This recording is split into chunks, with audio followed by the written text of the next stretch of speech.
Tell me why network marketing is viewed where the people at the top make all the money? Why are we viewed? Because I brought somebody in the business, who brought somebody in the business, who brought somebody in the business, and on my 8th level came in the top producer in the company, and he makes more money than me. So it's clearly not the top making all the money. So it's a falsehood that the people make all the money in network marketing. It's a falsehood. And it's the truth, because, I mean, this person does what this person says. Why? Because they make more money. This person does what this person says. Why? Because they make more money. Each level makes less. That's what creates seniority. All right, and the last thing I want to share with you here is who sells the products. Oftentimes when people, and you have to understand the mindsets of the people that are in network marketing. And hopefully after you see these 3 things right here, you're going to understand the mindset so that you know about who is selling the product.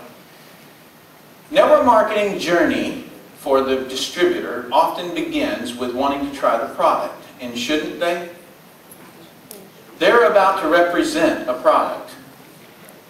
Would you distrust someone who is offering you something and they themselves have never tried it?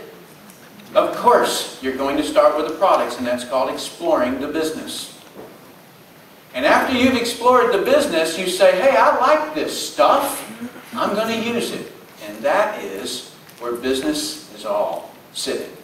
You have to get to a point to where you say, who's going to use this stuff? If you can't say, I would gladly, then you don't have a business.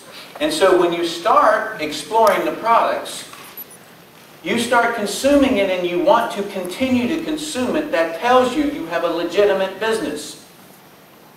What Mr. Benjamin was talking about from Singapore, where he was saying that it is that when there's products that are sold that are too expensive or that nobody wants them, that's one of the things that makes it a pyramid scheme. Okay? So if you want to continue to consume it, not because of money you might make, but because you love it, then that's going to drive the next gear, which is selling products to consumers. And when you combine those 3 gears, draw a big circle around them, you'll understand why I'm in the industry. Because every other industry, the storefronts and all of them, they only have this gear. But direct sales and network marketing have all 3 gears, and you get paid on them. Yeah. Sometimes it's a mystery as to what you would be doing. You can't quite see yourself going up and assaulting people and bugging them. And I want you to know that I did not build my business that way. I have tremendously professional people in my organization. Thousands of doctors, attorneys, business owners, large companies are in my organization. And the way that I was able to do that is because I always took a very professional approach. And what my mission here at this festival is to give you, and that's what I'm going to be doing over the next couple of days, is to give you those key components that cause you to be professional. But there's also some things that cause you to have charisma.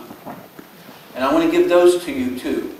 Because I used to think that you had to be born with the ability to communicate. You had to be born with salesmanship.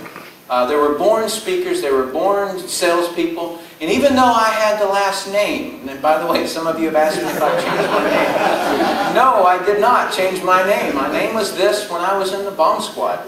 My name has been Sales. Regardless that my name was Sales, I never believed that I could do it. And so I had to learn very studiously. I had to watch what the Ellie Drakes and the speakers who just had this charm, what did they do? Okay? So I just thought, real briefly, I'm going to share with you the steps that one would take. Not as if I'm assuming that you're going to join. I am just wanting to share it with you because it can't hurt.